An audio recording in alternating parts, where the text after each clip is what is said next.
Hi guys, welcome to the next part of the discussion in our series. But please, firstly, check out our Africa course, Know Your Afro Purpose. It is a digital course on all things Africa.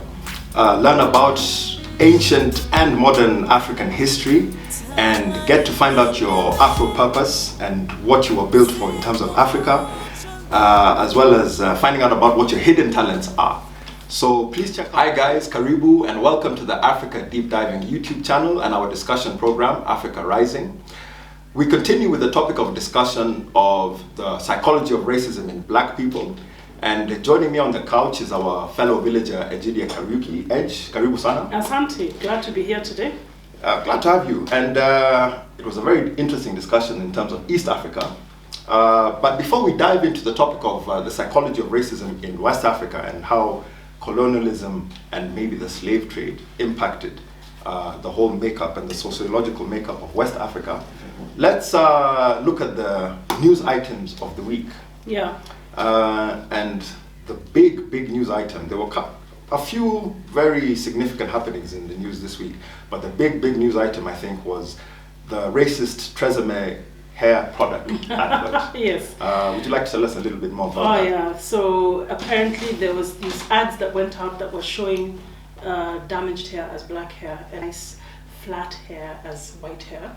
And obviously it's created quite a havoc in South Africa, to the point where I think Malema's party, EFF, has actually asked people to go out there and protest one of the shops. So a lot of this shampoo the products are sold through Clicks, which is like a chain of a drugstore. And so they've actually gone to bombed one branch and broken the windows and full protest mode because it's absolutely racist. But I think it really plays to our conversation around the psychology of racism because, the question I keep asking myself is, the management that actually approved this ad to go out, did they not have any black people there? You see, that's what I'm wondering, because these people are not stupid. Yeah. These big multinational conglomerates and corporations have huge marketing departments. So are they that culturally illiterate to know that, one, this is South Africa, where the pencil test was a big thing during apartheid? Exactly. Was this a marketing ploy in your opinion, or do you think that it was? So it could be. It could be that in actual fact the management is not diverse enough to have been able to be sensitive to their black customers. It could also be playing, I guess, to the psychology of racism, where Africans actually do hate themselves to a certain extent. Recently there was a case just here in Kenya where there was a young man who wasn't allowed to go to school because he had dreadlocks. Now, Maasais actually wear dreadlocks.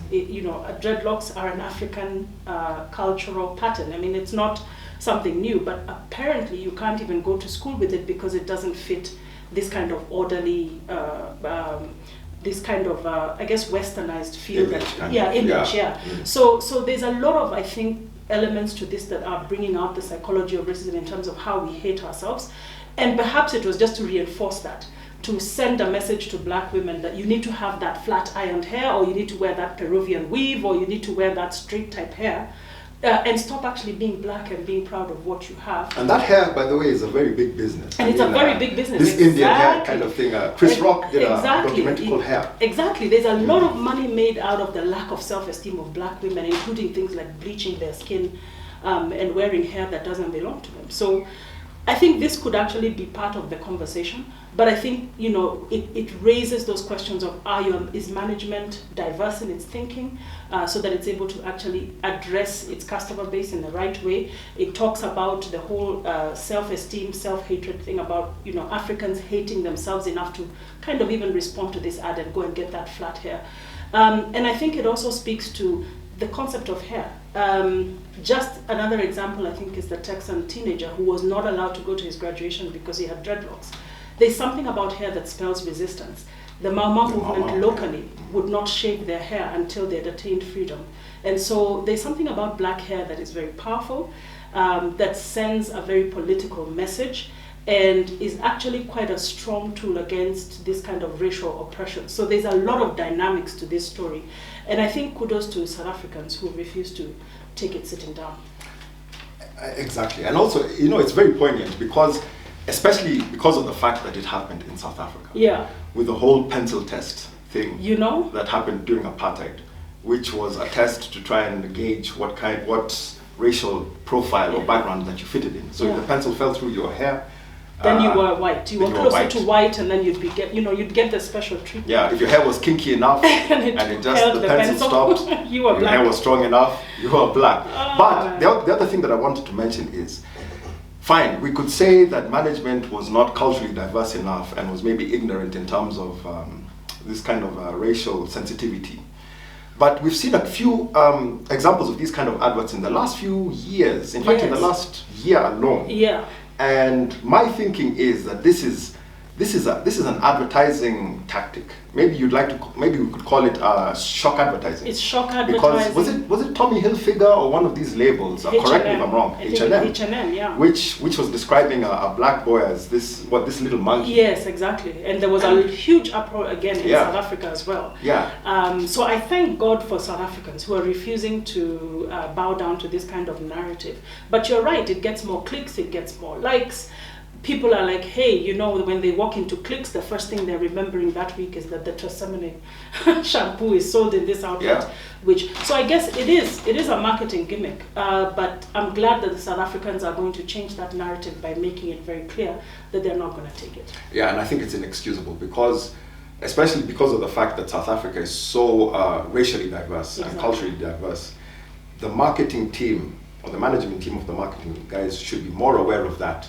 Same thing with the H&M guys. Was it an H&M advert that was describing that black guy as a monkey? H&M, yeah. They don't have an excuse. Whereas those adverts that once in a while you hear coming from the Orient, like there was this one advert where this black guy, it was Korean one. With the this Korean Airways, and they called Kenyans primitive or something. Yeah. And Kenyans on Twitter were like, you must apologize. But not even, there was another one where this guy, it was also a Korean advert, I believe, and maybe it was Chinese, where this black guy he jumped into a washing machine and they were advertising and he came back white. Oh man. And the girlfriend was like, hey, you look better. So, but you see, like China is less culturally diverse. Yeah. They at least have that excuse. It's not an excuse, but they still have that excuse. But South Africa, that's ridiculous. But anyway, so we go on to the next news item, which is this week was the funeral of the apartheid activist lawyer George Bizos. He died at the age of 92. Yeah. He was probably South Africa's most famous human rights lawyer. Yeah. He defended Mandela during the Rivonia trials of 63-64. And actually defended a lot of the big names. I think Chris Haney's family during the Truth and Reconciliation Commission. He defended Walter Sisulu. He's defended Steve Biko. He's defended so many of the big names. Yes. And just kind of gave his life to truth and freedom, which is such a wonderful thing and refreshing at this time in 2020. Yeah. And he was also part of the team of what would you call them, board members who drew up the new South African Constitution, which passed in 96. Yeah. So, he also defended Tsvangirai.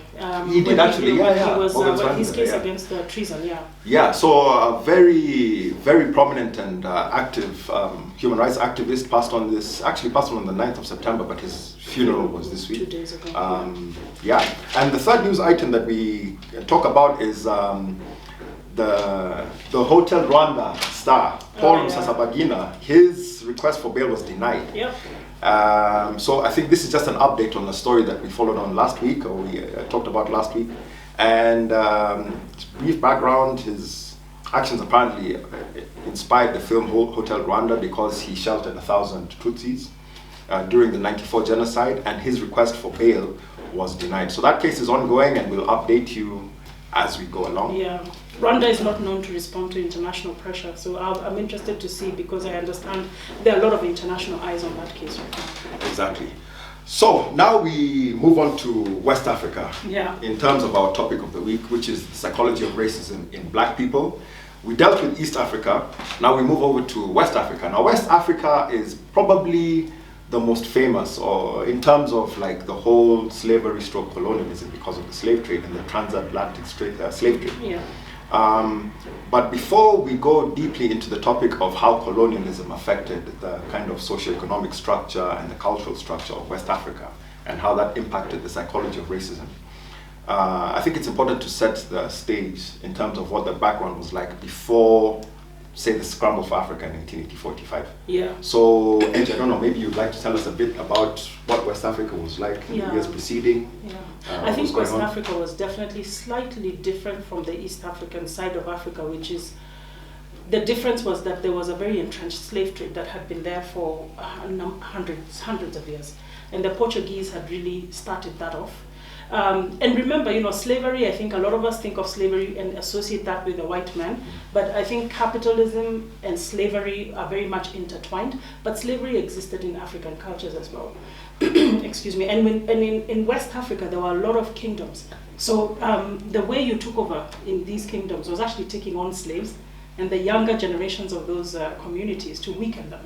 So that kind of culture was very prevalent then.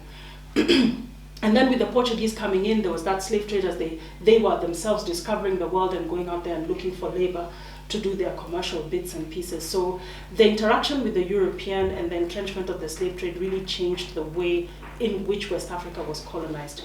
The kingdoms that be were very happy to do this business with whichever European power came there. Now, when you look at East Africa, there was the colonization in terms of the Arabs. If you look at Kenya, for example, there's the Sultan of Oman had actually taken over, was sitting in Zanzibar, but actually owned a large part of what is now Mombasa and the coastal strip of Kenya.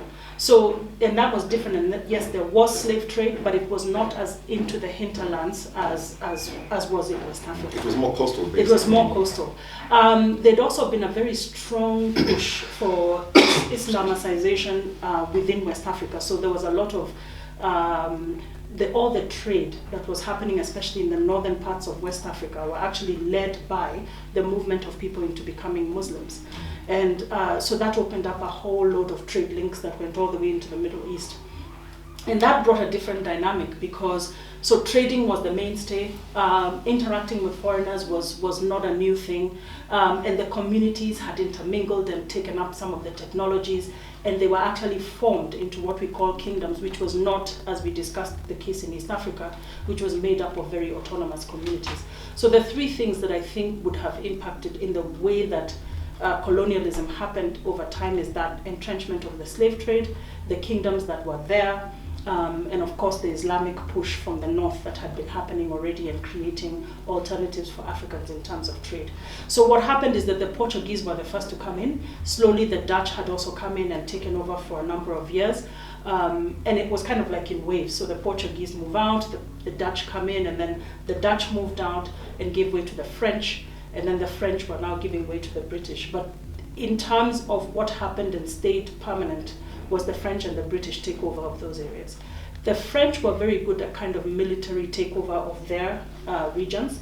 The British were more, as we said, commercial, and they were much more successful. If you look at the productivity of their colonies, they were making a lot more money than the French. The French had a lot of land all the way to the north, where it's a lot of desert. So they weren't making as much money as they should have been. But again, of course, the difference in cultures of the British and the French were not developers. They were not people who were coming to set up schools, set up infrastructure. The British were very different. It was a commercial enterprise. Whatever investment needed to happen so that they can actually extract as much, they did. And so they would have invested in schools, they would have invested in hospitals and medicine. The French would have just taken over and extracted. Yeah, brilliant summation. And also, like, when we're setting the stage in terms of now the scramble for Africa, 1884 to 1885, the French had actually tried to set up settler colonies in Western Africa. Yeah.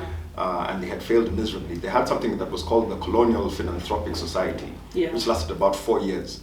And this was a kind of colonization experiment that was privatized, which is very, very unique. Unique is not the right word. The French basically, the French government believed in a hands-on approach. So it was more of a British style approach, actually, this kind of privatized colonial venture that they had. And this was basically to house those people who had been, or kind of settle those people in West Africa who had been affected by the Napoleonic Wars and the Revolutionary Wars about 20 years earlier.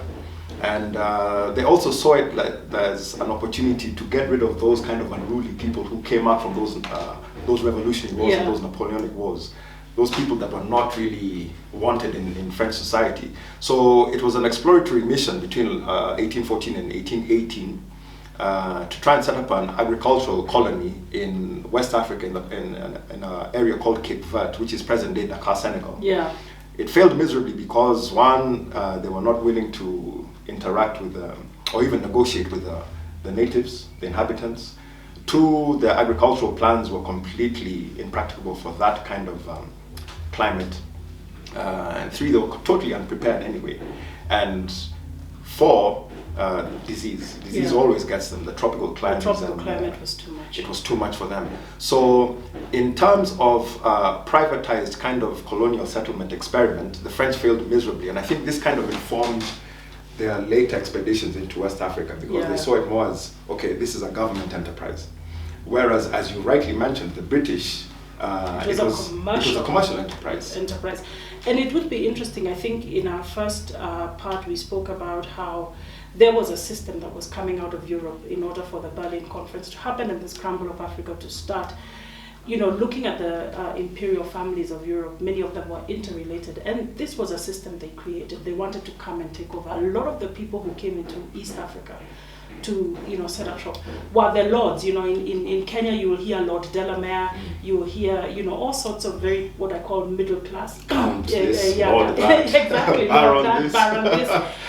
So there were a lot of these like middle class British citizens who had, who had great ideas. They had access to technology, had access to money, and were doing this at the behest of the monarchy. And so it was a very different way of running their imperial exercise. It was a commercial enterprise. It was a mercantile trade, setting up the mercantilism that they needed to set up. So the way they settled into this country, into the East African side, what could have been slightly different from the way the French did it, maybe because the monarchy there wasn't necessarily trying to, or there was no monarchy that was actually trying to take over West Africa. So it would be interesting to investigate that and see how that created those different types of imperialism. Yeah, and I think we'll talk about that a little bit later on, because a very good example of what you're talking about in terms of the differences between French colonialism and British colonialism in West Africa can be studied quite in-depthly in terms of an example of the effects when you look at the nation of Cameroon in West Africa, which is neighboring Nigeria, because we had both British and French colonial settlements there. And it's an area of land, and it's a country in which both of those colonial powers kind of divided that cake up into. So we can talk about that a little bit later on. But in terms of setting the stage, now, as you rightly said, British colonialism in West Africa was more mercantilist. It was based on the English Crown, or the English Crown Charter system, where the government, the British government, basically was ruling via those corporate charters. So it kind of delegated responsibility of colonialism to those colonial enterprises, or those capitalist enterprises. And if you look at the history actually of those kind of enterprises, it actually coincides very much with the history of pirates and pirateering, because one man's pirate is another person's profiteer. Somebody who makes money from that. And like Sir Francis Drake, he's a sir, he was knighted. This is the system. He's a glorified pirate. He is, And it was a very clever system of colonialism, because what that enabled the British government to do was to kind of delegate responsibility for all happenings to those charters, because those were limited liability companies. So they did not bear any responsibility for their actions so long as they were pursuant to the charter that they were following, because they were limited liability. So liability could not be had to those companies who were in pursuance of British colonial policy. Neither could it be laid on the doorstep of the British Crown or the governments. So in that way, they were much more sly than the French. And as you rightly said, also they were much more economically vibrant in terms of the areas that they colonized. Exactly, and that's why when we talk about the psychology of racism, we've got to be clear that it's actually a slow Africa undiscovered. It is a well-planned, well-executed system and process, and it was for the mere fact of just exploitation and extraction. And of course, building the Europe we see today. The Europe we want to go to was actually built on a lot of that wealth. Exactly. Yeah. So if we look at, in terms of now the actual structures of the colonial enterprise in West Africa, if we start now with the French, what you'll find is that it was a very centralized federalist system. Yeah. So the French had a governor general who was appointed by the Minister of Colonies, which was based in Paris. And under the governor general, now you had the other lower administrators. So you had like provincial administrators, district administrators and stuff. But the system was very federalist. And the French believed in this system of, which we touched on briefly when we were talking about East Africa, although they were not, it was not based in East Africa, of assimilation. Oh yeah. So the French had this they tried to, paint it in terms of this paternalistic project of civilizing the natives, those naughty natives in West Africa, and civilizing them and giving them that faint hope that, hey, you can be like us guys, white and civilized. And this is what they termed assimilation, making the black native African feel like he's French, and dangling that little carrot in front of the what is it called? The chart of the horse. Yeah. And saying, hey, here, carrot and stick. Exactly. You can become like us. We can even grant you French citizenship. But what happened in terms of that system of assimilation was it was very impractical because one, I read somewhere that I think by 1926 there were only 48,000 people, assimilates, out of a population of 1.5 million in Senegal. Yeah. Because one of the fight back in terms of the local population, they did not want anything to do with assimilate by and large, except for the higher echelons of what you would call elite society, indigenous society. And two, also the cost of implementing this project of assimilation, which is another area where they were kind of outfoxed by the British, because the British were like, hey, we don't have time for this. We don't have time for this. Why should we use our resources to make these guys believe that they're going to become We're going to give them the education they need so they can be our accountants and people who can run the system for us locally, but we're not going to make them British. Yeah. By no means. Exactly. And so the impracticality of the whole Assimilate project, which was, by the way, confined to a very small area of West Africa. It was only Senegal. Everybody else around West Africa, they were called sujets or subjects, which meant that you could never attain that status of being a French citizen. Exactly. It was impractical. A very limited number of people could ever reach that. I think the first guy to do it was a guy called Blaise Diagne, who was Senegalese. And that was in 1914. And he fought for the rights of blacks in West Africa.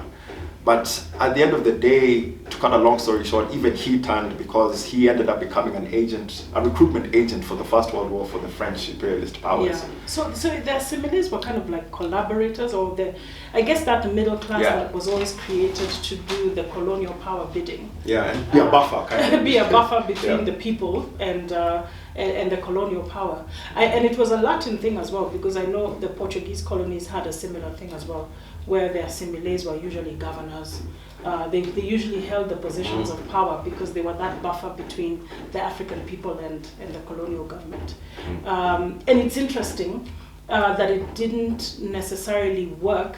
And it's also interesting to me that, I wonder, when I look at the long-termness of it, how it has impacted, the fact that, for example, the French have had a very strong control in West Africa for years. They controlled the monetary system, and I wonder whether this had any role to play there as well. Yeah, and we'll talk about that monetary system in a bit.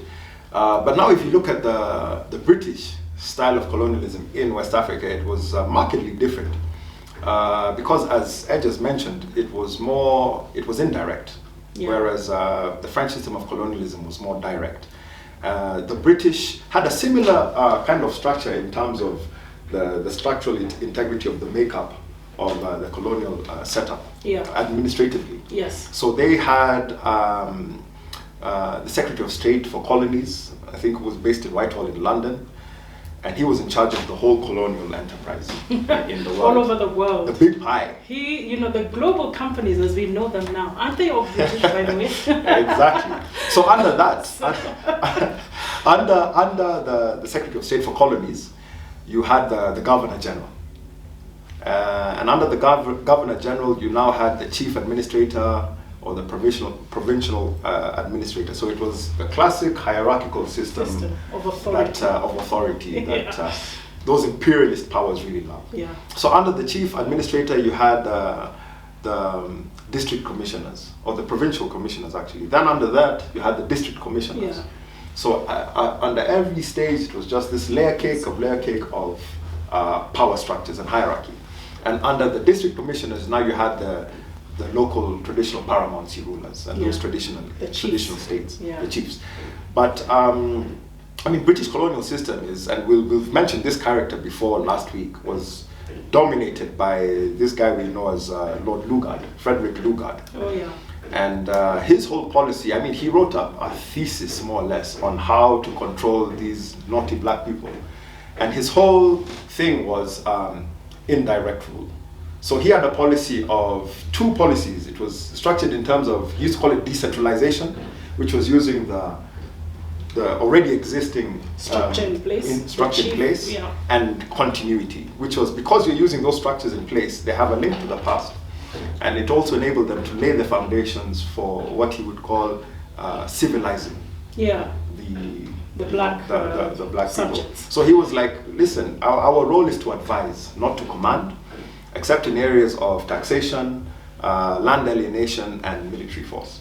And isn't that so clever? Because then you don't really realize when everything is going askew as an African, because you're still ruled pretty much by the guy you've always known to be your ruler. Yeah. You're always going to give him the respect. Yeah. The only thing is that the coding and the internal software has now become British. Yeah. So that's very, quite sneaky. Very, very clever. That's very clever, yeah. Yeah, and it's also a way to kind of deflect blame in a lot of areas and say, you see, because what used to happen, especially in British West Africa, was a lot of the dirty work used to be delegated to those traditional paramountcy rulers. So like forced recruitment into the army. The district commissioner would say, hey, chief, go and tell your people to style up and join the army. Yeah. Or whether it was issues of forced labor, yeah, when they needed people to work in mines or the plantations or whatever. That job was not done by the British district commissioner. It was delegated to the traditional paramountcy rulers. Yeah. Which was also clever in terms of the fact that it brought that kind of discord and disharmony amongst the local populace. Exactly. Because the figure of hatred was not the Mzungu meaning white. It was the black guy. It was the black guy who was delegated to that. So in a way, it made that, again, structured that layer cake to be like, we hate this guy because he's following his rules, but we still follow our white overlords. And they had many of these guys anyway in position. Yeah. So then again, also that created the disharmony between tribes in the sense that, each of us have our own leader in our ethnicity.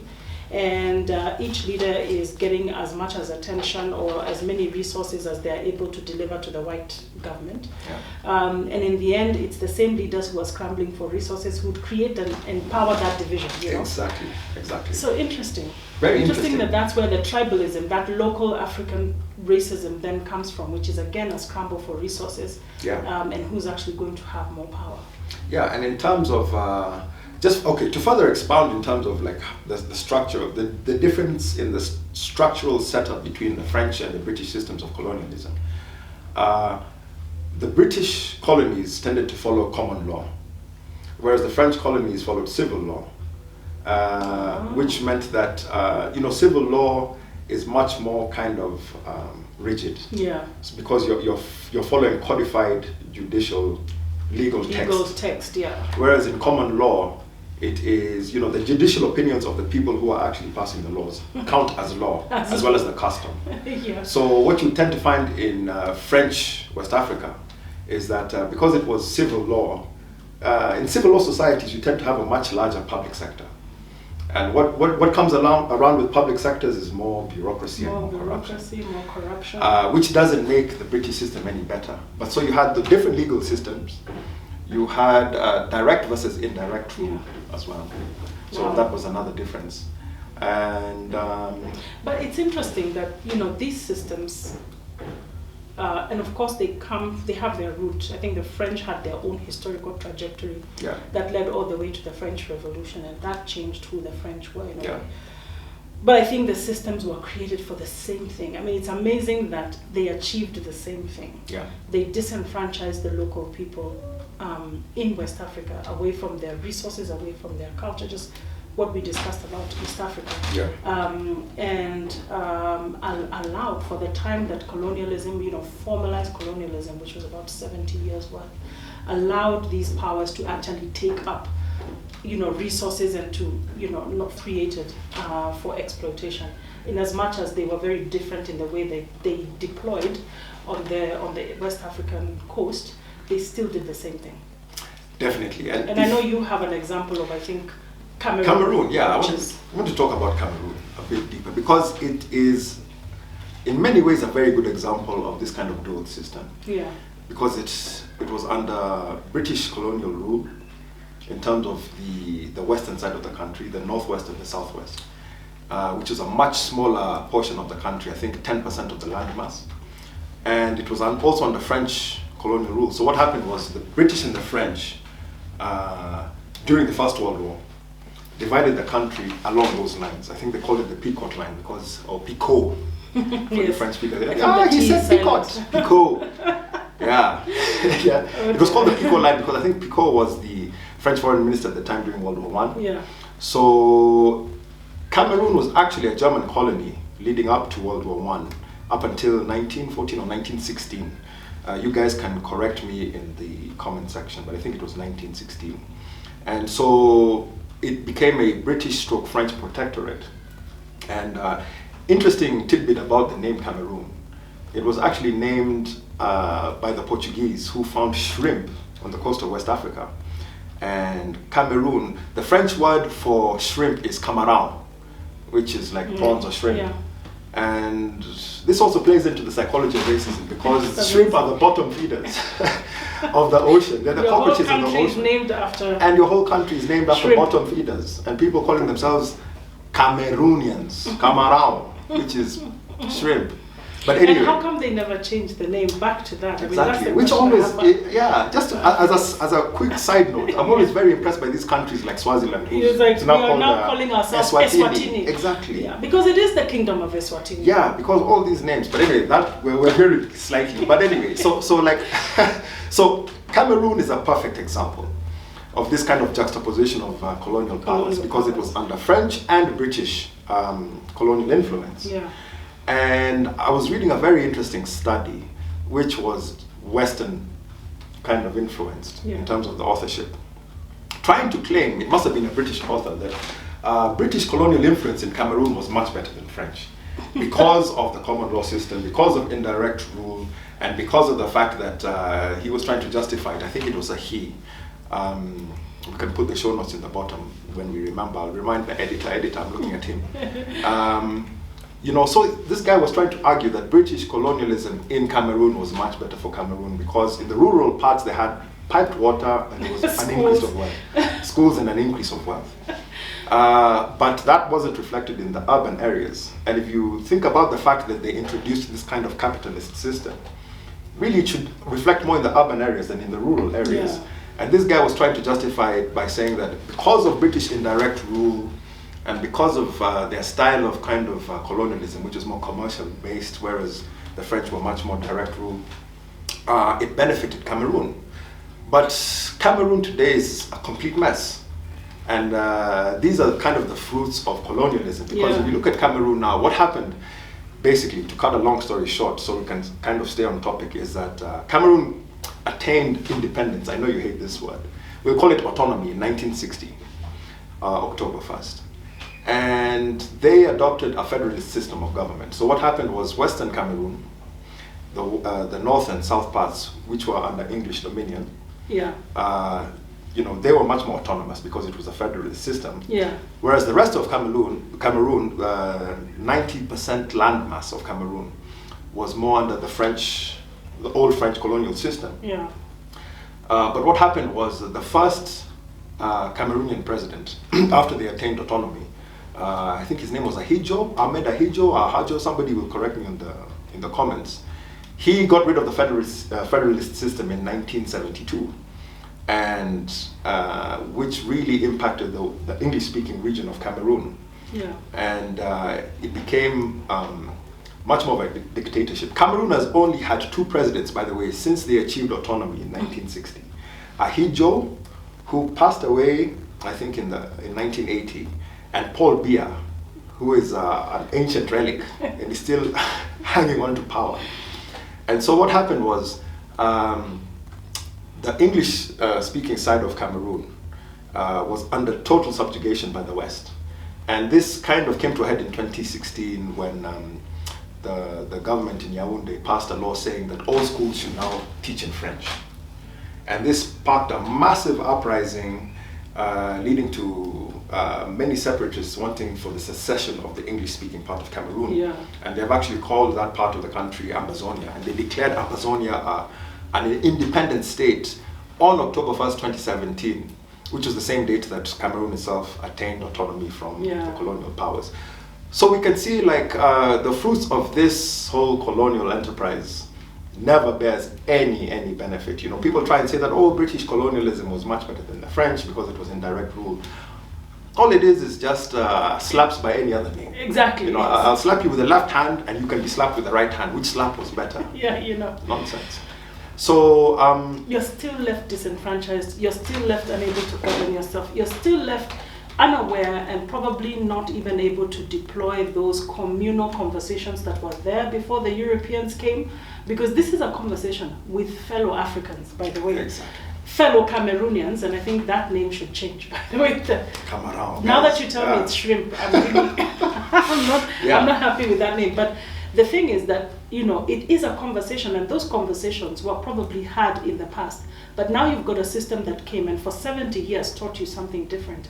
You have no access to that, those communal contracts, what we talked about in East Africa. You don't have the cultural institutions that allowed you to face other tribes or other people and have a discussion about how you're going to manage your borders, how you're going to manage your resources, what is for the common communal good. Definitely. And so now we are stuck with, well, the British were much better than the French, and then no, the French are much better than the British, because that's, I'm sure, how this conversation is actually being had right now. Some pure semantics. And Pure I think semantics. also it's crucial to point out the fact that a lot of the colonial policy in West Africa between the British and the French was dictated by the fact that the French were very peeved by the fact that Britain had a lion's majority of the colonial pie in Africa.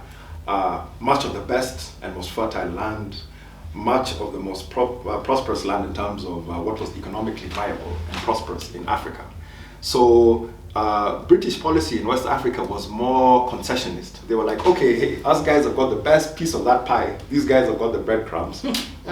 Okay, especially when it came to Cameroon. That's actually what happened with Cameroon. So they gave them the desert side, yeah, they gave the Frenchmen, and they still fell for it. And they still fell for it. But a lot of the whole policy in West Africa was informed by the fact that the French got played. The French got played. Let's be honest. Well, the French should have known the British, Yeah. because these are the same guys who pretty much also, you know, occupied the Americas to a certain extent. And To a large extent. To a large extent. And they took all the fertile land there. They went to Asia and did the same. So they had a knack for this. It's not something they had practiced for long enough. And they knew what it is that they were doing. Again, it was a commercial enterprise. There was no love lost, there were no emotions. This thing needed to actually have an ROI. Yeah, exactly. So you can see, like West Africa was basically the British concession to the French to say, hey, we've got the best slices of Africa, of this magnificent cake, as King Leopold II of Belgium termed it during the scramble for Africa. Yeah. So when it came to West Africa, they didn't really want to be too antagonistic towards the French, because they thought, okay, let's just cede. You know, we've got East Africa, which was had very fertile land. We've got most of Southern Africa, which had the diamond mines, and was very profitable for them. So they were like, okay, let's give them the desert. Yeah, let's just give them that. Not to say that West Africa is not valuable to our West African brothers and sisters, because they did have oil, but the French did not know how to make money. Because of the point Edge made earlier on, French colonial policy was more informed along militaristic lines, whereas the British, it was a commercial enterprise of the charters, which we have already mentioned. But now that you say that, something comes to mind about even the racism that exists between the British and the French. In fact, these kind of the English versus what I would call the Latin countries, Portugal, Italy. And there's always this view that these are communities that are more sanguine in nature, that are more childlike, they're not as sophisticated and as as smart as some of the kind of the German communities and the English communities. So there is also an element of racism you can already begin to see in terms of how they are also treating each other on this whole journey. So it's an interesting spin as well. Yeah, that dynamic is very interesting. The whole British and French dynamic, which they're always at each other's throats. Always at each other's throat. They hate each other. And those dynamics were playing out even in the way that they were taking over Africa, which is quite interesting. and that fed into how, I guess, when now the whole dismantling of the colonial process was happening, a lot of Africans got a lot of courage, because in the world wars they realized, hey, these white people are not all equal to each other's eyes. They're also fighting amongst They're also themselves. fighting amongst us. They're like us. They can fight and they can disagree and they can kill each other. And actually these world wars are based on the fact that there's some white people on one camp and there's some other white people they're not all together. And they're not all together. Yeah. So they have some sort of weakness. Interesting. That was for me. You set the stage very well. Because actually what I was going to do was now talk about how this whole system started dismantling and crumbling away. So you had that whole setup of the colonial system. Indirect versus direct rule, French and British. And slowly but surely, because of indigenous indignation towards the whole colonial policy, we had things like the Brazzaville Conference in, I think it was 1943 or 1944. You can correct me in the comments. Remember, this is a discussion. In traditional African culture, we educate ourselves, each one teach one. But I think it was in 1944 when they had the Brazzaville Conference. And this was basically a conference that was convened by Charles de Gaulle, who was the premier at the time of France, who called on those African representatives of the French territories in Africa to talk about the role and future of French imperialism in West Africa, and to try and make some concessions, because especially during the war period, a lot of the guys who wanted to liberate their nation states in West Africa took advantage of that period of destabilization in France. So de Gaulle called this meeting and he made a few concessions. He said that, okay, there'll be increased African representation in the French National Assembly. He gave more autonomy to the local councils in French West Africa so they could govern themselves a bit more. This led to the Loi Cadre, or the Enabling Act in 56. There was another one in 1960, which gave more autonomy to individual territories in West Africa, not the full territories alone, which is a very kind of dastardly ploy, because what happened was that set the foundations for this sensation and this fragmentation and destabilization of West Africa. Exactly. So that the Loi Cadre, or the Enabling Act of 56, actually planted the seeds for much of the destabilization in that area, because it said, hey, we are willing to give you autonomy in certain areas of certain traditional states, not the whole state as a whole. So is it like townships, that we had in East Africa and Southern Africa? Like the townships. So the townships were usually like semi-arid lands which were not productive anyway. Or like what happened to the Aborigines in Australia. Exactly, it was exactly like that. So it wasn't the full territory that was given quote-unquote independence. I'll stop saying that because I know Edge hates that. Autonomy, independence. It's like you're human, you're born free. You're free anyway. You're free anyway. But for the purposes of now, or of this discussion. Self-determination. Self-determination is probably a better word. You're right. So this started setting the scene for like the emancipation, maybe you can even call it that, of some of these countries in West Africa. But very, very cleverly and surreptitiously and sneakily done. And that was the whole dismantling process. The dismantling process did not happen because Africans needed to be free. And I'll tell you how you know, because a place like South Africa got freed in the 90s. So they were willing to hold on. The only thing is, how much was it going to cost to do it? And did they have enough of the buffering middle class to continue in their administration? Of the black person without the white person ever being seen there. But still the allegiance, the money, the resources are going back to the same place. I think that's such a brilliant point, and I'll tell you why. It's because what you find when you talk about the middle class, especially in West Africa, what happened was there was this whole policy where the colonialist powers, both French and British, did not want, especially the ruling classes, to be too highly educated because they would become more nationalistic. And what happened was, like especially in places like Nigeria, like the more educated classes were not the ones who had political power. Yes. You see, so that dynamic was created. So the middle class that you're talking about as a buffer is very important. Yeah. And it was very much weakened by those colonial policies. Yes. And so what you find happening is, like in French colonized West Africa, those guys who are leading the whole nationalism movement and the movement for what did you describe it as? Self-determination. Self-determination, autonomy, independence, whatever. Yeah. Those were the guys who we called the assimiles, the guys who were assimilated. Yes. And the guys who drove the whole self-determination. And maybe policy. you guys can tell us what we should call this whole independence thing, because I think saying that Africans became independent is actually very condescending. It's very condescending. Yeah. Whereas the guys who drove the whole nationalistic movement indigenously in British West Africa were the chiefs. Were tended to be the chiefs. Yeah. So it was the assimiles, or I think they were called the évolués in French as well, those guys who were educated by the French and went to the French institutions to learn their French systems. And then came back and said, hey. So if you really think about it, this whole nationalism construct is a fake construct. It is. Because what happened was, towards the drive for independence, a lot of these policies, especially now when we shift over to the British side, were driven by the fact that these artificially constructed nation states. Like take Nigeria, for example. Yeah. They had the House of Fulani in the north. Yes. They had the Yoruba in the southwest, and they had the Igbo in the southeast. Yeah. Now these are not. They were hastily constructed into a nation state. The whole concept of the nation state was a very, very artificial construct. Yeah. Because now and again, you know, Pedro, sorry to interrupt you. No it's problem. The same imperial design. It's the same thing that if you look at the Western history, it's the same thing. A lot of these nation states that we know as France or that we know as Switzerland were actually constructs of these imperialist powers, kings who took over and lorded over a certain land, and then that became a name, and then therefore it became a state, and that a state was placed on it.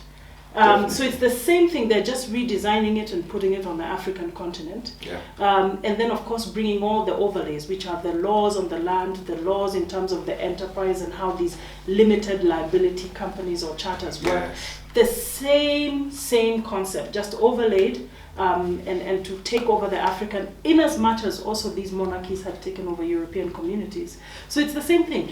I really like the idea, and maybe this is what we really need to investigate, is that this whole colonialist thing was not only subjected to Africans. I think Europeans have a huge history that they can tell around being colonized by different monarchies and different families of these monarchies. Apparently, they say that the word slave comes from Slav, or the Slavic people, who were the first people to be enslaved. To actually be enslaved. And they were Eastern Europeans. So, although, like amongst a lot of Pan-Africanists, that is highly disputed, but that is what they claim, the etymology of the word slave is from the Slavics. Exactly. So moving away from seeing racism, and this really relates also to the discussion we're having now about Black Lives Matter, that the idea that if we just fight this institution that propagates racism, we're going to win. Exactly. The idea of understanding, taking a step back and seeing that this is a system that was created by a particular group of people for a particular purpose. Yes. And once you're able to see it that way, then you are able to then freely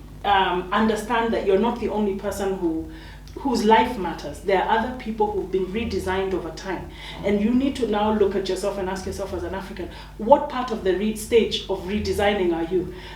So there were hops. At least you've ensured we'll get a lot of comments. There were hops because the South in Europe was redesigned into a free person. The Magna Carta was signed, and all of a sudden we had constitutions and people were apparently free.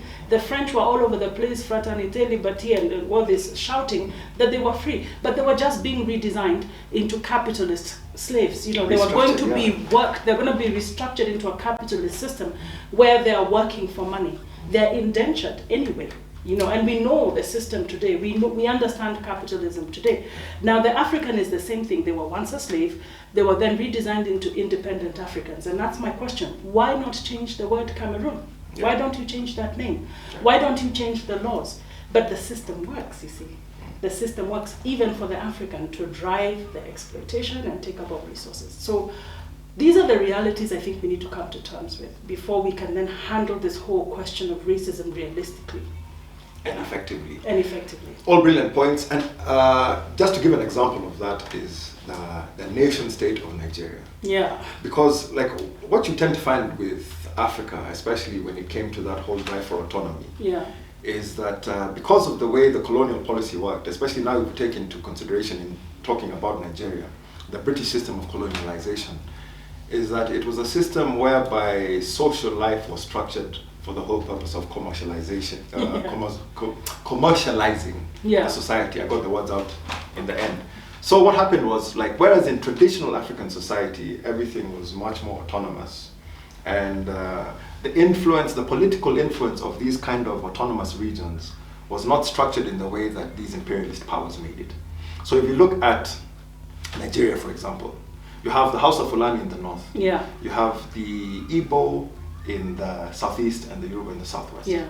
Now what happened was, because of like colonial policy, the British overlords and the imperialists decided that the House of Fulani in the north would be the autocratic powers, because they were much more docile in terms of their personality, and they were much more used to this kind of autocratic structure, because it was a feudalist system in the north, and it was a theocratic system. So it was there were emirs and sultanates. Yes. And so, not to say that the House of Fulani were, calling them docile doesn't mean that they were lazy. It just means that they were much more religiously disciplined, and they had a much more conservative worldview. Yeah, and conservative communities. And a much more conservative community. So the British very cleverly said that, and also because like the Igbos, for example, were a very egalitarian society. Yeah. So they didn't have any chieftains. No, so they used this system of, they called them warrant chiefs. Yeah. And the Yorubas had systems, they were much more democratic than the House of Fulani in the north. Yeah. But much less, not as democratic as the Igbos. Yeah, because the Igbos were almost like East Africans, where they weren't used to being governed by a centralized structure. Exactly, very egalitarian. I mean, in traditional Igbo society, social standing and social credit was gained by those people who could resolve social conflict and social issues. Yes. They really valued, they really respected. Respect was gained by those guys who acquired wealth as opposed to inherited it. Yeah. And a lot of the names that you see the driving industry in Nigeria are of Igbo origin. And the Yoruba, so the culture clash was really between those two tribes, the Igbo and the Yoruba, and the Hausa in the north, because the colonial system was that the Hausas, because they're used to this kind of autocratic system, which was hierarchical in nature, would lord it over the two southern tribes. Yeah. And the Yoruba were very similar to the Igbos in that they valued this kind of personal enterprise and drive. And whereas the Igbo are much more known for, like the industry creators and the wealth creators, the Yoruba are much more known in terms of the arts and the academia. So like Fela Kuti and guys like that are Yoruba.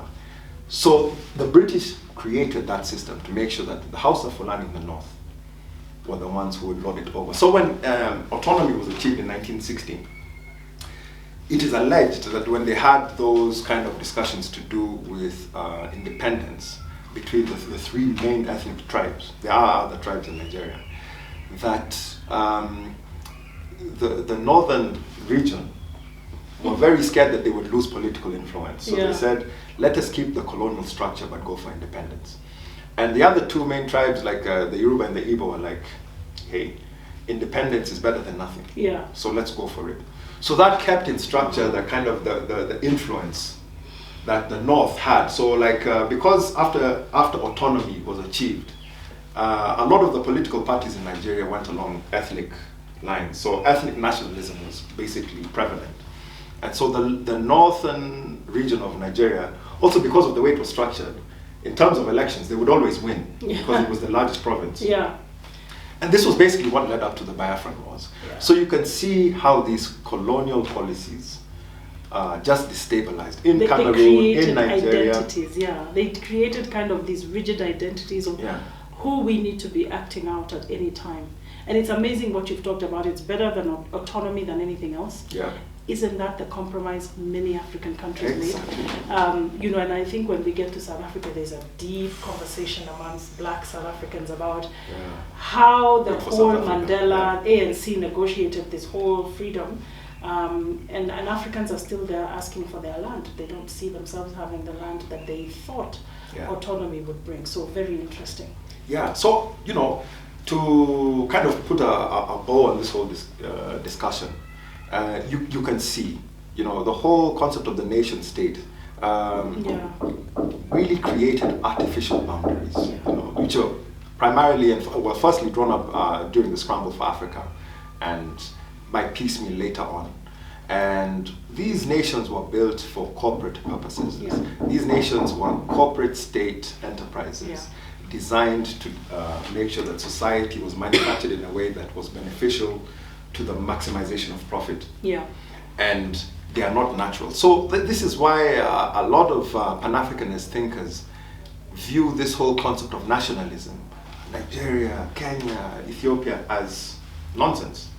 I'm of that personal opinion because nationalism and the nation state is an artificial construct. Kenyans and Africans generally, our whole kind of tradition was to be united. Communities. And so, ironically, these people who are crying for nationalism and all this Nigeria first, and really what you're doing is you're battling for those colonialist powers because it keeps those boundaries. And though it reinvents itself. And within the kind of corporatist boundaries. Because they've been drawn up for those reasons to maximize those profits. So, as we're wrapping up this discussion in terms of West Africa, I think it's also important to mention the Addis Ababa Conference of 1963, which spawned the genesis of the Organization of African Union. Well, it's called AU now. It used to be called, It used to be called the OAU. The OAU. Like that. And at that time, it was called the OAU. Yes. But I kind of remember that was in the 1980s. I kept saying the OAU. The OAU. Now it's the AU. Now it's the AU. Exactly. Rebranded. But like same thing. But same thing. Same thing. Yeah, two cheeks of the same backside.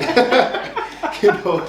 But the thing is, like, if you look at it, that meeting in Addis Ababa, which was in May 25th, which is now what they call Africa Day, was very controversial, and you wouldn't find this in many history books because you had two groups. You had the Monrovia group and you had the Casablanca group.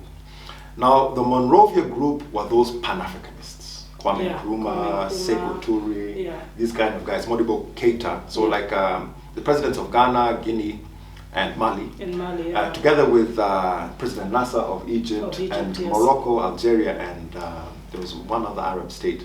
Those 7 countries actually wanted African unity immediately. So they wanted a genuine African Union. No borders, no nothing, where everything is just coexists like in traditional African states. The other 25 countries, on the other hand, thought, no, this is too quick. We have just achieved autonomy, independence, the taste of power was too much. So they said, let's do this thing in stages. Let's not rush the whole African Union thing. The compromise, which wasn't really a compromise, was the OAU, which is now known as the AU, or the African Union. And all this was to kind of circumvent the whole notion of real, genuine African unity, which was Kwame Nkrumah was at the head of that. I think he was the foremost Pan-Africanist. And this was basically just an attenuation of that whole idea of African unity, genuine African unity without imperialist influence or the foreign colonialist powers' influences. So how did this overlay with the idea that, for example, former British colonies were part of the Commonwealth? The Commonwealth, we will talk about that. Because the Commonwealth is a completely different... It's a completely different thing. Different thing. But that's a very good point, and we will talk about the influence of the Commonwealth and also the CFA franc, which we have to talk about. Because the AU is not talking about the fact that a lot of these countries are still tied to their colonial masters. Very much so. Very much so. And we will talk about that shortly. But so the construction of the OAU, which is now the African Union, was just a way to kind of go around or circumvent Kwame Nkrumah's vision of a really united Africa. Yeah. Because all that did was, in 1963, was to codify the borders that were drawn up in the Scramble for Africa in the late 1880s. And really keep that fractured kind of setup that Africa had.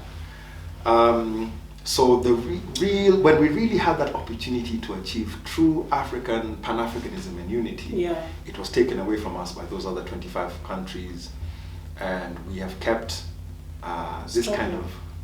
we've kept struggling ever since. And we have to talk about the CFA. But also the conversation of African Union is not an easy one. Yeah. I think if you look at the people who've perpetrated that dream, I think Muammar Gaddafi had a view, for example, that we should all come together. And that didn't end very well for him. So I think it's a very thorny issue, and we have quite a distance to go around people continuing to benefit from these nation states that we've just discussed. That is still a very necessary way of being for Africans and African leaders, and in fact probably the AU. So for now, it'll be interesting to see how that evolves. Yeah, and talking about those colonialist structures that were still firmly put in place, we cannot talk about West Africa without mentioning the CFA. Oh yeah. Which was the colonial franc, basically. And this was a system that was set up during France's time under de Gaulle, which was basically just a way of maintaining those colonial ties. Yeah. So what happened was France made its former colonies in West Africa sign a pact. I think you guys can check this on your own, but the pact itself was called the Pact for the Continuation of Colonization. Believe it or not, that is actually the name. So they weren't even trying to hide any of their imperialist kind of. The French are honest. The French are honest, at least. At least they will. They're just like, yeah, they will abuse it to your face. This is a contract, and you might as well know what you're signing up for. Yeah. So they actually made these former French colonies, I think there were 14 of them, sign a pact called the Pact for the Continuation of Colonization. And amongst this pact, one of the many clauses in this pact was that these former French colonies would have to keep 85% of their national reserves with the French treasury under the aegis of the French Minister of Finance. And on top of that, they had to have, the French said that they have to have a military presence in those countries. Those colonies could only buy French military goods. If there was any conflict, they had to take the opinion of the French. But coming back to the CFA. That's interesting. I mean, just what you're saying is so interesting. It's crazy. The idea that they're reserved, I guess it's also the Federal Reserve System, back to that again, where it's all hinged on a petrodollar, and everybody has to trade in this petrodollar. It's a system that works. It is a system that works. So what they said was 85% of those countries' national reserves had to be kept with the French treasury under the aegis of the French minister. If those countries wanted access to their money, they could only take 20% of it on a year-to-year basis as a loan. And that loan was subject to commercial interest rates. If that isn't the definition of theft, then I don't know what is. But in lockstep with that also, the French also said that they had first refusal if those countries found oil or any other valuable natural minerals. They had first refusal. And once they had taken their fair share, not even their fair share, once they had taken their share of whatever they wanted, then the rest of it they could leave to the natives. So I bet structural adjustment plans were not a very French thing. Yeah. They must have been a British thing. Exactly. Or an American thing. Or an American thing. Because they already had a structural adjustment plan in that kind of, the idea that I'll lend you money in order to create assets, which I then can take over if you default on the loan. Yeah, asset stripping. Exactly. which is basically what it was.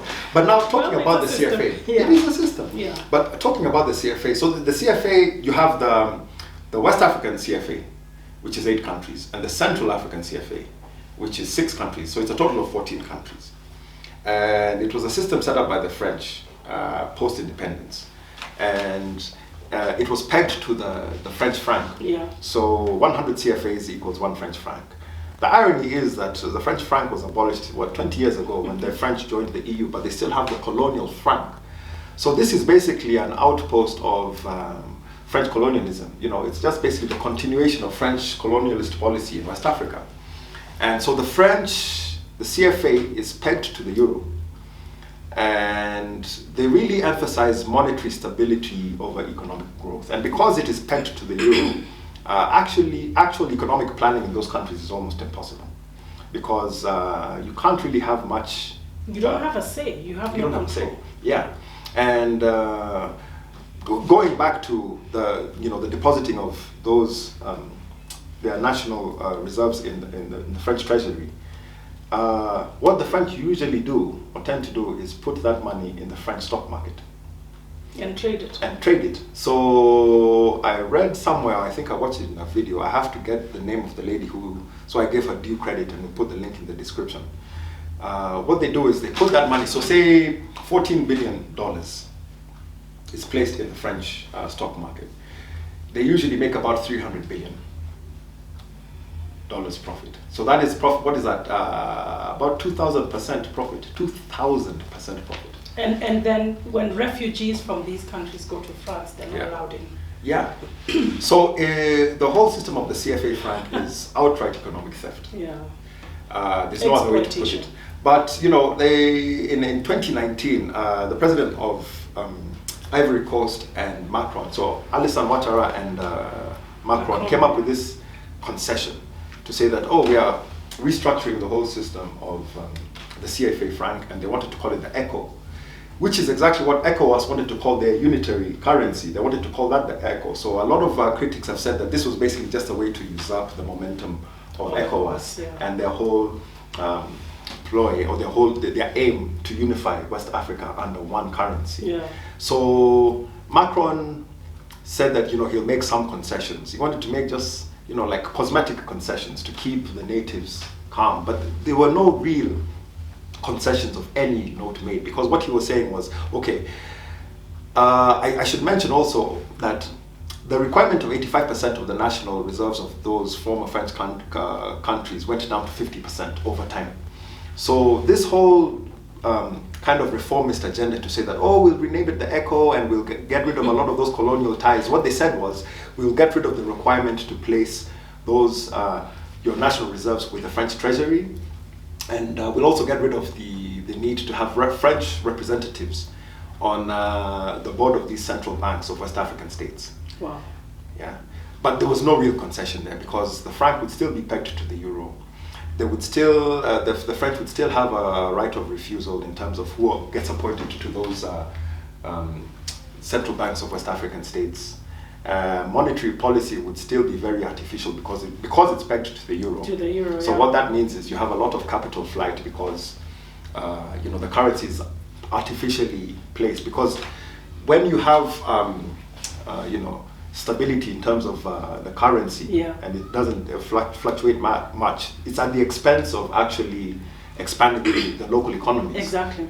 Because what happens is you have to restrict the creation of money. Of money, yes. So there's less capital to go around for the indigenous populations. So a lot of people said that Ouattara only agreed to this because elections are coming up in Ivory Coast in a few weeks' time, actually. And so this was done in 2019. So they said it was an election ploy. It was a ploy to kind of gain votes, but it was all cosmetic.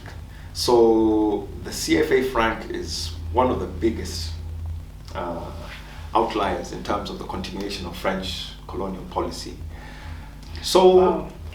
That's painful. Very I just wonder how much, and of course this is very utopian, if Africans just chose not to play this money system, if they just chose not to play it, what would it mean for them? We've actually had a few examples of that, because whenever an African, especially a West African head of state, has tried to kind of divorce himself from that whole CFA franc economic system, there's been a civil war, he's either been assassinated or taken out. Yeah. Laurent Gbagbo in Ivory Coast was a very good example, because they said, oh, the elections were disputed, he's not the rightful occupant of that presidential office. That is how Alassane Ouattara actually came to power, because he was their man.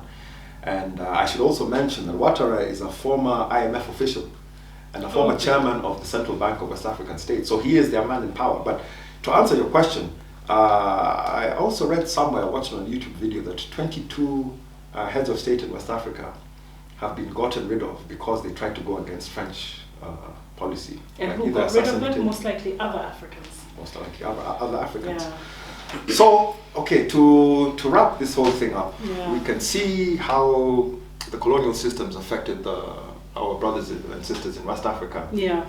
When we compare it quickly to East Africa, are there any stark differences that you can see, like in terms of the psychology of racism in West Africa? For example, to start us off, I'll talk about the kind of cultural vibrancy that we have in West Africa. Yeah, very different. Is that as a product of the fact that there was British indirect rule in West Africa? So they've kept a lot of their cultures, like the whole Jollof rice war in West Africa is a big thing. Yeah. It's a big thing. It's and like Arsenal, Man U, and their football. national dress Yeah. and their music continues to actually really take over Africa and influence Africa. Their writers continue to be. I mean, I think every African has read Chinua Achebe or Wole Soyinka. Yes. Has listened to Fela Kuti and, you know. Yeah. So there's a lot of, I guess, vibrancy, as you said, in the cultural side of it. I think we still had our own African giants in terms of writers within the East African community here. Tanzanian music continues to make waves across the continent as well, but it's not quite in the same way. I think the West Africans tend to be a bit more out there. There's an article I read about how actually Nigerian businessmen have taken over Europe. They have taken over London. They own a lot of shares in some of those banks. They're controlling a lot of assets within the European continent, which is part and parcel of, you know, this new upcoming rich Africa. And the billionaires, if we look at the billionaires in terms of the Forbes list, most of them are actually coming from that side of Africa as well. Continent, yeah. And I mean, good to them, because one of the things is that it's a very populous place. I mean, Nigeria alone is heading to 200 million people. So whatever you do there, you actually have a population that's going to buy your per unit and create that billionaire very quick and fast. When you look at the populations perhaps of East Africa, the disposable income and the disposable incomes, that may not be there to create the kind of billionaires that we see in that region. But however, I'm back to this, and I keep going back to this, which is, in as much as all this wealth has been created, we're still, even when I look at Nigerian manufacturing, for example, we're still back to the first level of manufacturing. We're doing cement, we're doing very basic things. We haven't gotten to that point where we're actually technological, industrial manufacturers. We're not creating the wave. We're not actually going ahead of the curve and creating the future in the way that maybe European and Americans and the Chinese have demonstrated. It's almost as if you've still got to get the tin from the African and then take it to China for it to be modeled into something, and then it's sold back cheaply to Africans. Yes. Why can't we stop that cycle where we actually mine our own tin and make the machines that we are looking to use, and cut out that whole process of shipping things across the world? So the point is that as an African, I still feel that the psychology of racism is still very much alive in us. We still have not got the confidence, or have not captured the means, rewritten our history, rewritten our economies, in order to be the manufacturers ourselves and to create our destiny and to trade with each other much more powerfully. This is 1.2 or 1.3 billion Africans. That's a market ready for all Africans. But sad to say that a flight from here to Dubai is a lot cheaper than a flight from here to Lagos. Yeah. So that tells you already that there are certain imbalances that we need to deal with about trading with ourselves, and that really requires us to look at how we see ourselves and the legacy of colonialism to dismantle that system. And it's not going to be easy. It's not an easy thing. I'm just saying, we need to rewrite our history, we need to rewrite our identities, and we need to rewrite our economies. Definitely. And as Africans, if you see a leader fighting to dismantle that system, please don't kill him and start a coup. It's really simple. And that's really been the problem, that we have Africans who are still wanting to hold the means of production that the European left because it works for them. And then we have Africans who want to free themselves from the system and create another system, and it's very hard. It would be very interesting, actually, for one of the topics to cover how the Asian economies became what they have become. They're center of manufacture, really tiger economies, the growth rates they've achieved. They really had to have very strong cultural revolutions. Yes. China had to go through a cultural revolution before it could be the manufacturing hub it is today.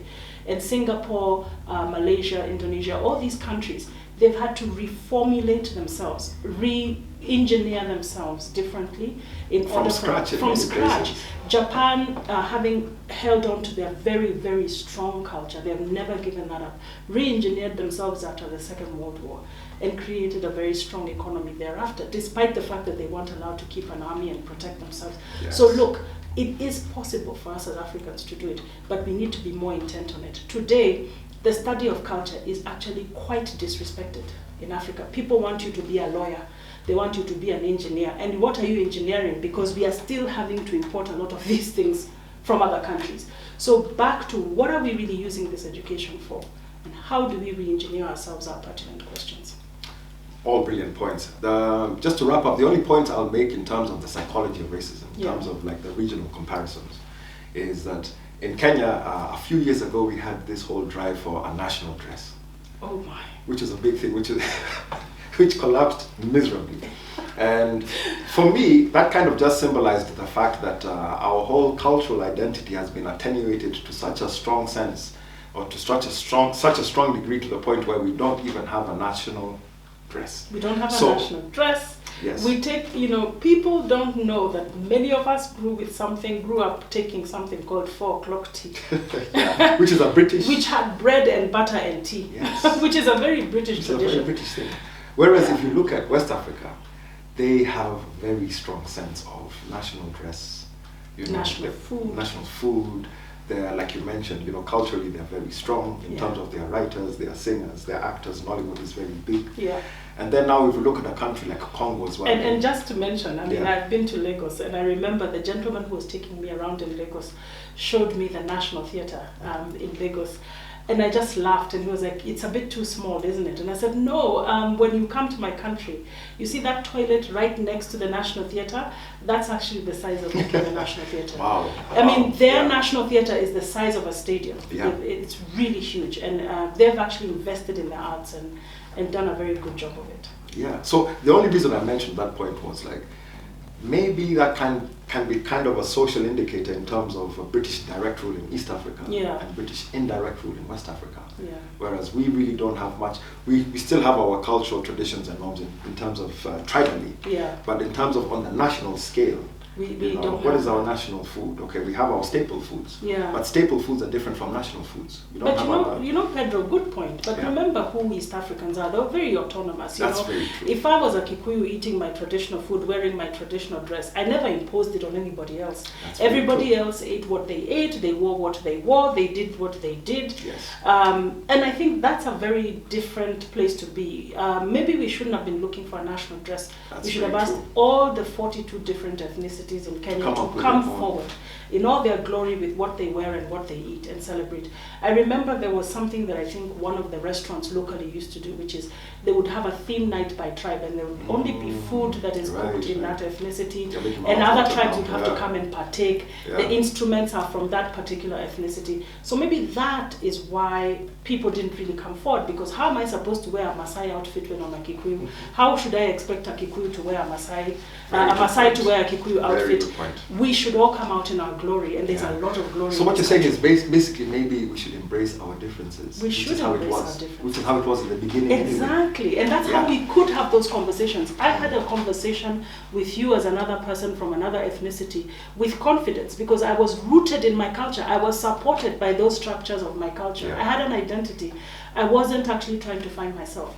And so I would come to you and say, in my culture, this is how we discuss and this is how we agree. And you would say, in our culture, this is how we agree. And then that's done. But right now, we are floating, because we're trying to create a fake nation state in a way. Very true, and I concede to you on that point. The last point that I want to make is, if we look at very quickly, before we wrap this whole thing up, at Congo. This whole concept of bleaching your skin.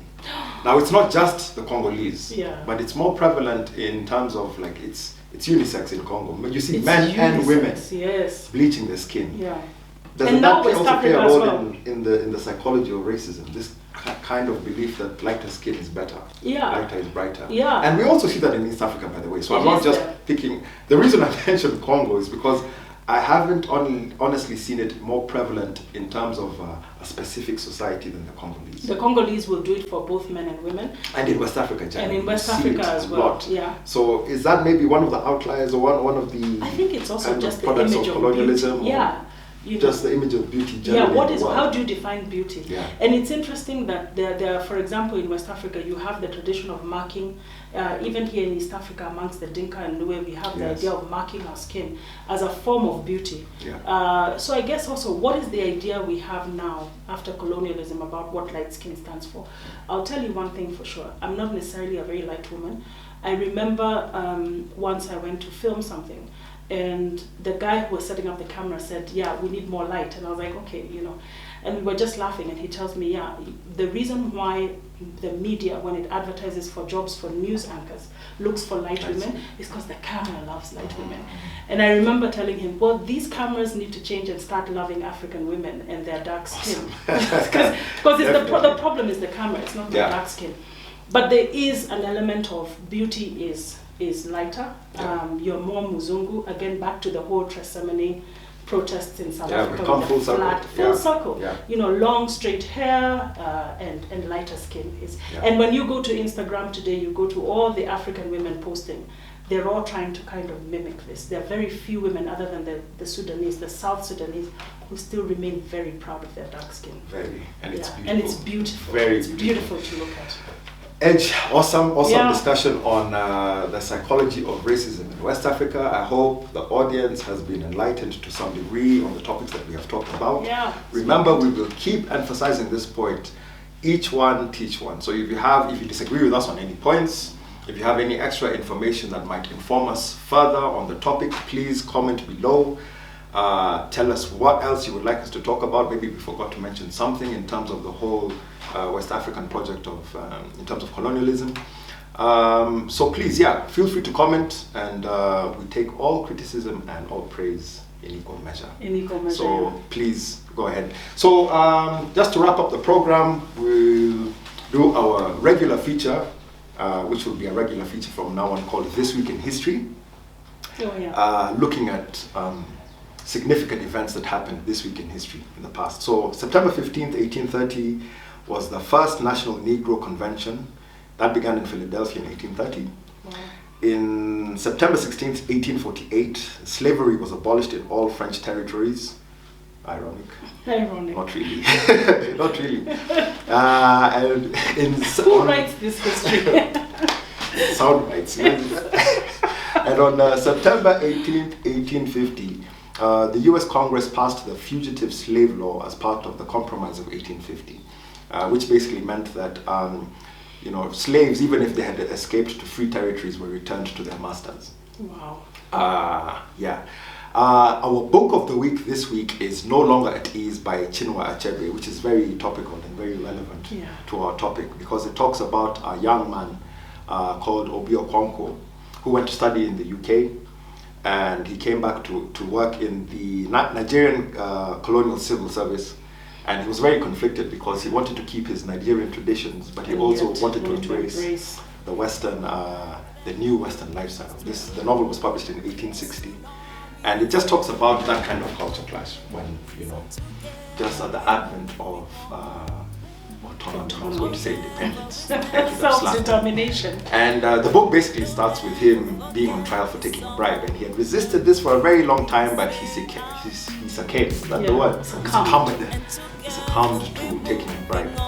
I won't spoil the rest of the book, but you go and read it. No Longer at Ease by Chinua Achebe in 1960. So that wraps up the discussion this week on the psychology of racism in West Africa.